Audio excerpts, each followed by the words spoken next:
En Han Venezuela distribuimos productos venezolanos de marcas reconocidas en Alemania y en toda Europa, llevándote al encuentro de nuestros sabores nostálgicos. Visita nuestra tienda online a través de la página web hanvenezuela.com y síguenos en Instagram @hanvenezuela. Llevamos Venezuela a tu hogar.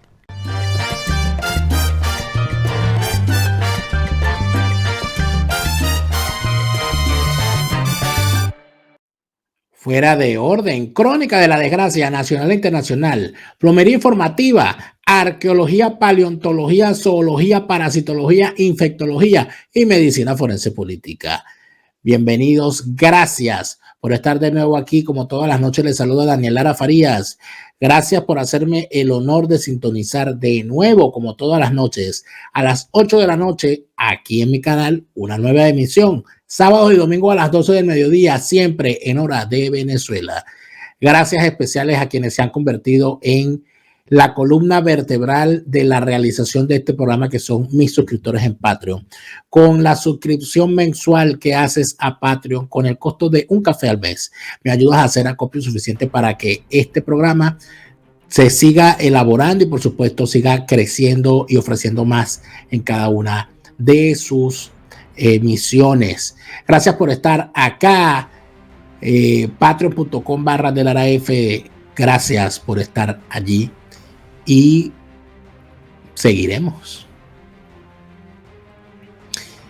Cuando se habla del hambre que ha impuesto el chavismo a Venezuela, se esconden dos grandes barbaridades. Por un lado, se sostiene, se sabe que siempre la izquierda, siempre los regímenes criminales utilizan el hambre y la necesidad de la gente como instrumento para someterlos. Las grandes hambrunas, el tema de las ayudas humanitarias, el tema del mercado negro y todas esas cosas son, por supuesto, manipuladas por estas organizaciones criminales que llegan al poder para someter a la gente, obviamente, y para ponerlas bajo sumisión. Pero en el caso del chavismo, donde todo se empeora, donde todo es peor, donde todo tiene unos ribetes más horribles, se ve una situación adicional, que es no solamente el tema de someter a la gente al hambre, sino que en el transcurso de ese sometimiento al hambre, los que ejecutan ese crimen se enriquecen en el proceso. Alex Saab, que es quizás el más connotado de los miembros de la organización criminal, que a través de las cajas CLAP y que a través de las importaciones y a través de las condiciones y de las situaciones que el chavismo le ofrece, ha permitido que se implante el hambre en Venezuela para ser utilizada por el régimen chavista en contra de la ciudadanía. Él es una pieza fundamental, pero no es la única. Porque durante todos estos años podemos hacer una lista de todos cuantos se han metido en el negocio del hambre en Venezuela, de la imposición del hambre en Venezuela, de la implantación del castigo por el estómago al venezolano. Yo ayer, en el programa de ayer, donde hablábamos de los resultados de la encuesta de calidad de vida vinculada a la migración. Hoy comentaba a alguien, muchísima gente me ha enviado mensajes, gracias por sus mensajes. Aunque no los responda a todo, trato de estar por lo menos al día y tratar de leerlos todos. A veces los leo tarde, pero los leo. La cantidad de gente que dentro de Venezuela dice que es verdad. O sea, no tengo para comprarme otro pantalón. No tengo para comprarme unos interiores. No tengo para comprarme unos sostenes. Porque la gente lo vive. O sea, ¿puedo comer? Sí. Con dificultad puedo, oye, me bandeo por aquí, redondeo por allá, ruleteo, qué sé yo, hago esto con lo otro, hago un delivery, una cosa acá y lo logro. Pero no me alcanza para comprarme un par de zapatos.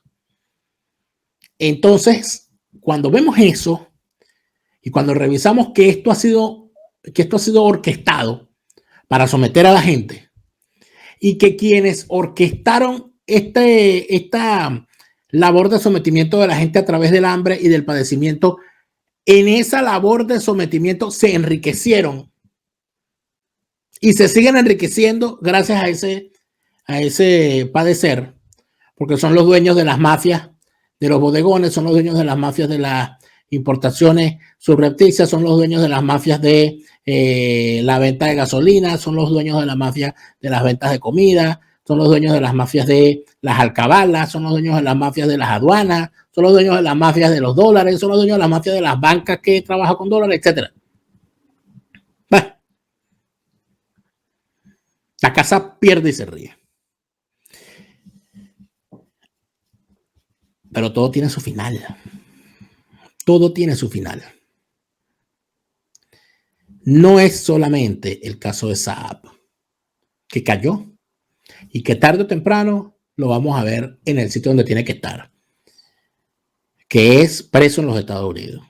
Pero es que hay otros que no por más pequeños son menos importantes.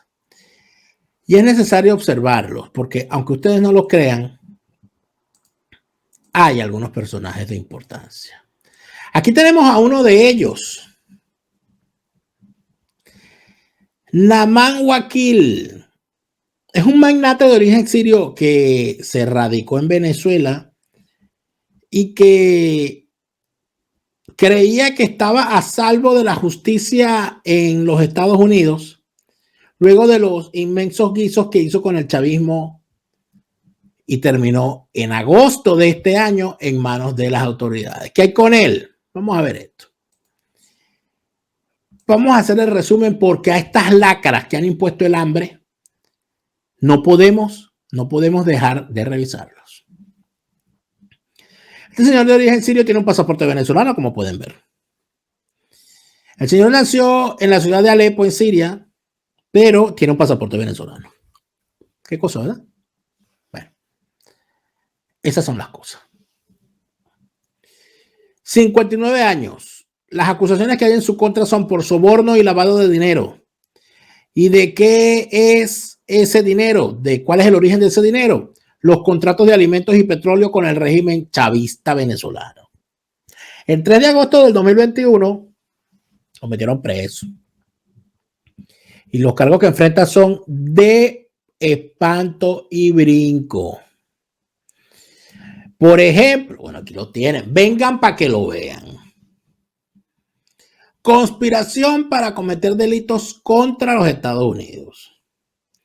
Conspiración para violar la ley de prácticas corruptas en el extranjero por sobornos a funcionarios de casa y PDVSA.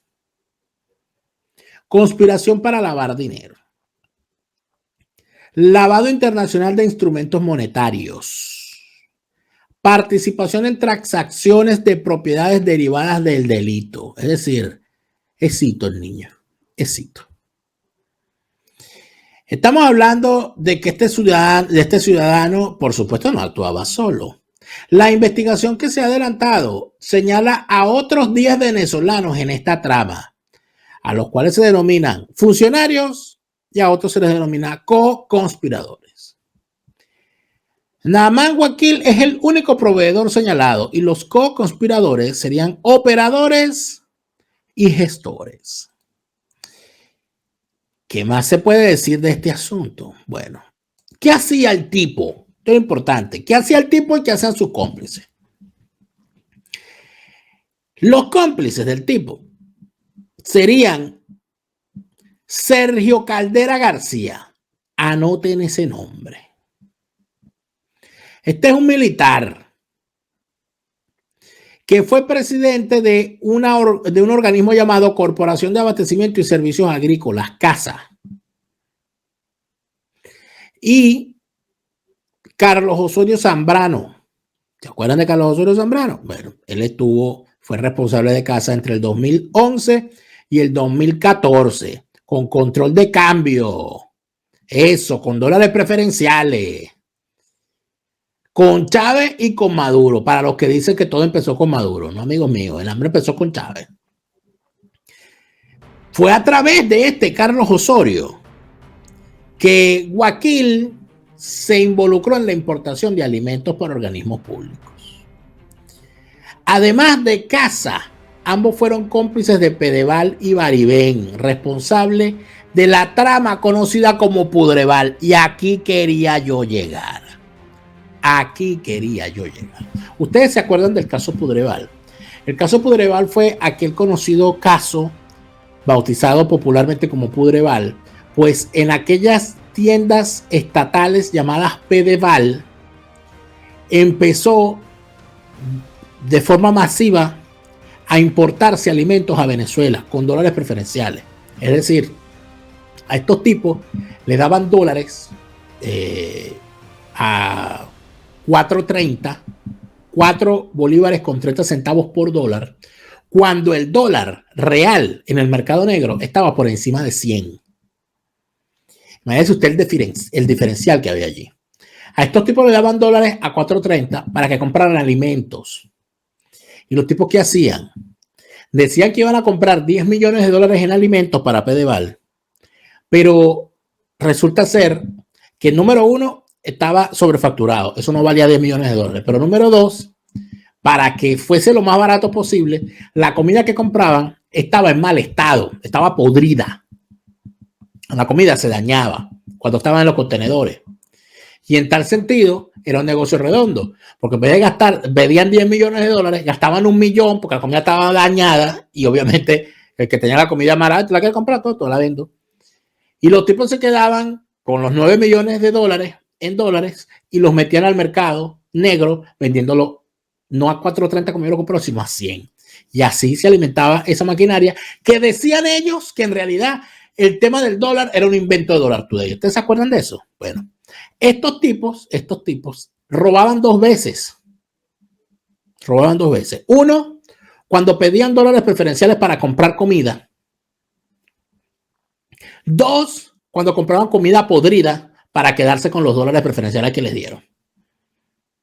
Podríamos hablar de un tercer crimen, que era el hambre, porque obviamente al utilizar ese dinero para comprar comida que no se vendía porque estaba dañada, evidentemente dejaba de importarse los alimentos necesarios para que la gente tuviese posibilidad de comprarlos. Se podrían esos contenedores en los patios de carga y muchas veces en los propios Pedeval, que cuando llegaba la comida estaba podrida. Eso lo vivió el país. Eso lo vivió el país. Eso lo supimos. ¿Recuerda usted si la oposición falsaria y prostibularia ha hablado algo de esto recientemente? No.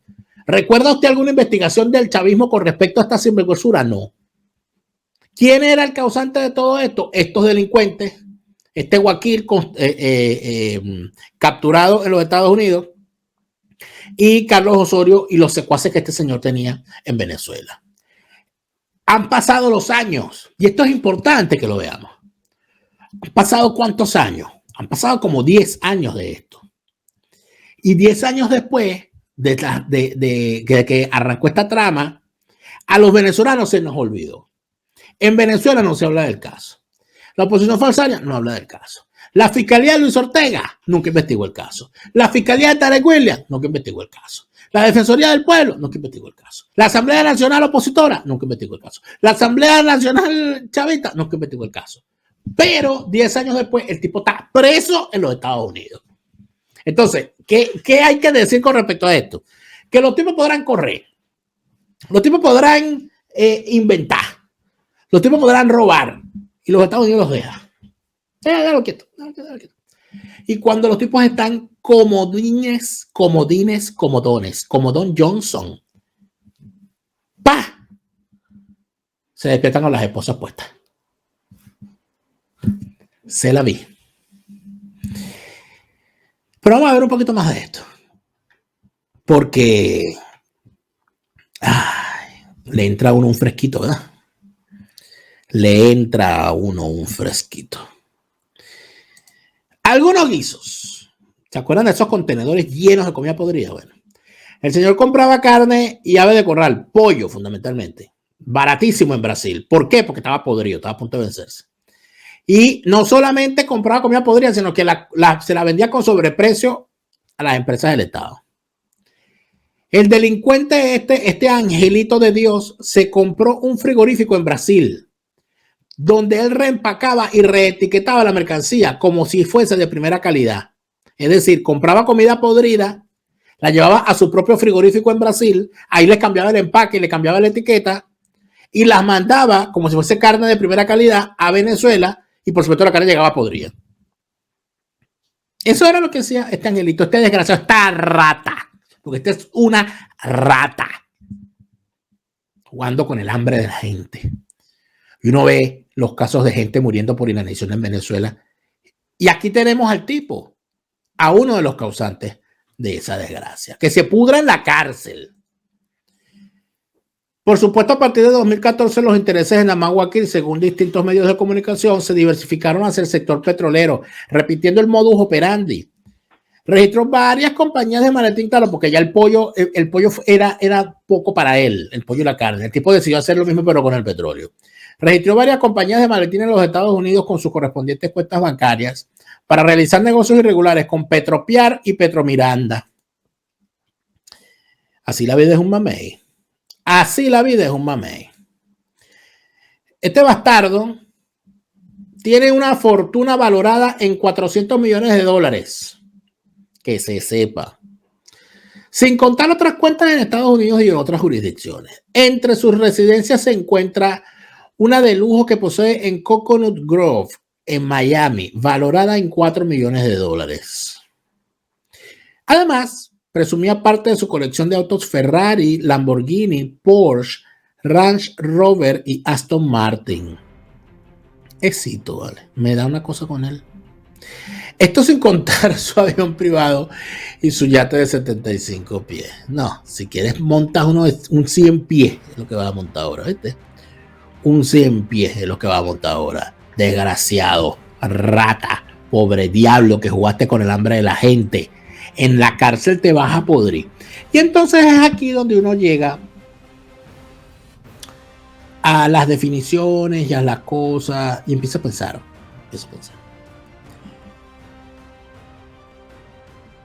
Tú, corrupto, sinvergüenza, ladrón, que te crees impune, que vas a los Estados Unidos, delincuente chavista, que vas a los Estados Unidos y crees, ay, no me vieron, yo pasé, y te tomas foto, todo aquello, y vuelves a salir, te dejan entrar y te dejan salir, te ceban. Y tú vas, te quedas allá, vives tranquilo como si no ha pasado nada. Una maravilla. Hasta que un día te despiertas con las esposas puestas. Porque esos gringos son malucos. Los gringos son malucos con ustedes, los delincuentes. Y, por supuesto, ustedes que hablan tanta paja del imperio, pero no pueden vivir sin el imperio, bueno, les toca vivir esto. Aquí tienen a este, que creyó que no lo estaba viendo nadie. Él de verdad creía que nadie lo había visto. Él de verdad creía que él estaba impune. Y bueno, ahí cayó. Uno se pone a pensar en muchas cosas, sobre todo en tanta gente honesta de la comunidad siria y libanesa que vivió en Venezuela. Yo tuve unos extraordinarios amigos, compañeros de clase y vecinos sirios y libaneses, que son a veces hasta más venezolanos que uno, porque expresan un amor y un sentimiento cuando hablan de Venezuela. E inclusive algunos de ellos se quedaron sin el país en el que nacieron, que era Siria, muchos de ellos, y se quedaron sin el país que los vio crecer, que fue Venezuela. Y hablan con muchísimo sentimiento de la pérdida que para ellos ha significado lo que está ocurriendo en Venezuela. He conocido muchísimos sirios y libaneses que vivieron y crecieron en Venezuela y que ahora no tienen ni a la patria que les adoptó, ni a la patria que los vio nacer. En el caso de los sirios. Uno tuvo tantos vecinos, tantos amigos, sirios y libaneses, tantos conocidos, uno fue cliente de tanto comerciante sirio y libanés. Y uno sabe que los sirios y libaneses que había en la Venezuela que les permitió a ellos vivir y desarrollarse, uno sabe que son gente honesta y trabajadora. Y uno sabe la vergüenza que pasan cuando se ven casos como este. Porque no pueden creer, porque es que me lo han dicho. Yo no puedo creer que un paisano mío haya hecho una barbaridad como esa. que haya hecho tal horror. Porque no estamos hablando, cuando hablamos de Saab y cuando hablamos de este bicho, no estamos hablando de el señor Eduardo de allá de Maiquetía, que le vendía a mi abuela las camas de pino a crédito. Ni estamos hablando de Zacarías, el señor que le vendía las sábanas a mi mamá. Ni estamos hablando del señor Tawil de allá de Maiquetía. No estamos hablando de esa familia. No estamos hablando de Salomón, el de las turquitas de la calle nueva de Pariata. Ni de sus hijos, que salieron tan trabajadores como él. Ni estamos hablando de Jorge, el de Doña Bárbara en Maiquetía. No estamos hablando de esa gente trabajadora, de esos comerciantes árabes de la avenida Baral. No estamos hablando de esa gente que trabajaba y que además de eso uno veía y uno decía, oye, pero esta gente, ¿qué capacidad de trabajo tiene? Todo el tiempo están trabajando. Pues no es esa gente.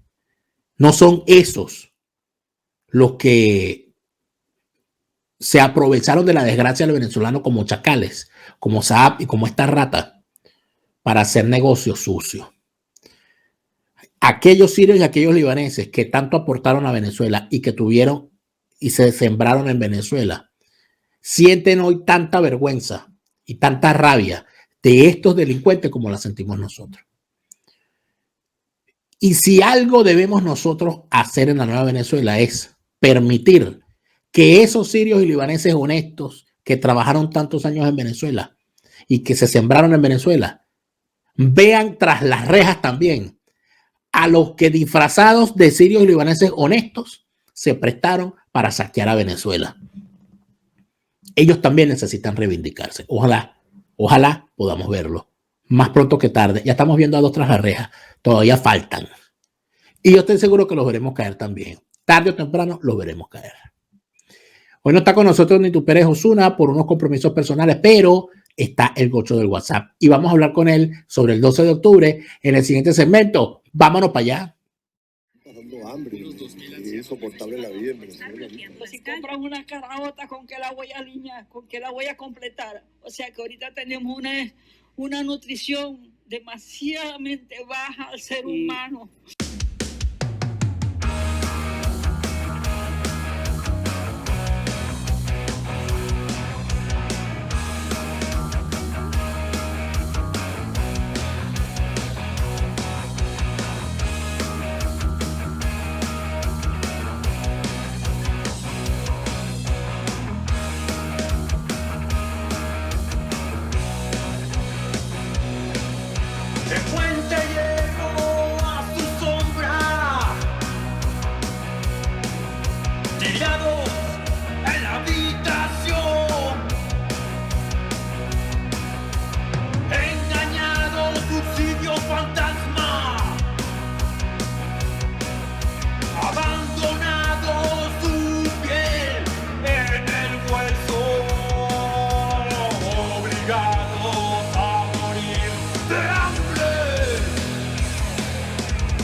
Ministerio de Educación nos tiene a nosotros en la miseria. No puede ser que nosotros hoy en día ganamos $1,50 mensual. ¿Qué hace un docente con 1,50 centavos de dólar? Tú te miras la mirada a otra parte. ¿Qué haces tú?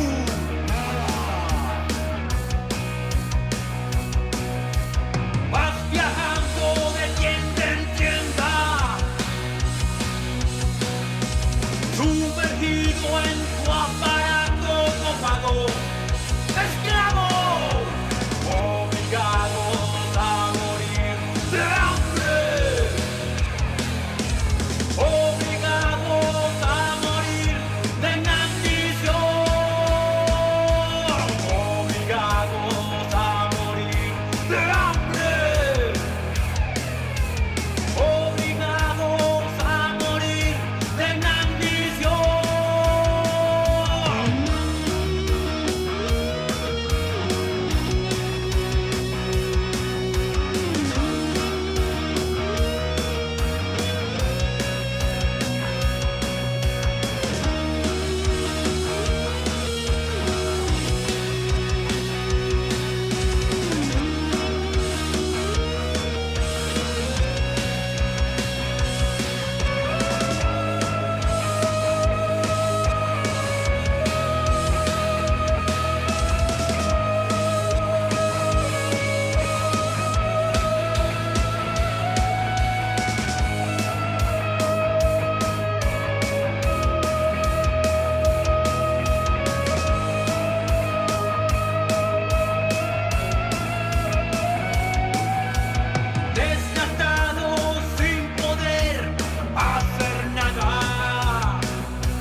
Vinostrum para celebrar, para acompañar o para compartir.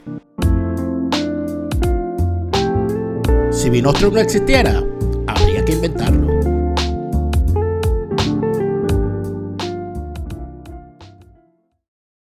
Resistencia con contundencia, no más lavado de conciencias. Resistencia por la libertad, resistencia por la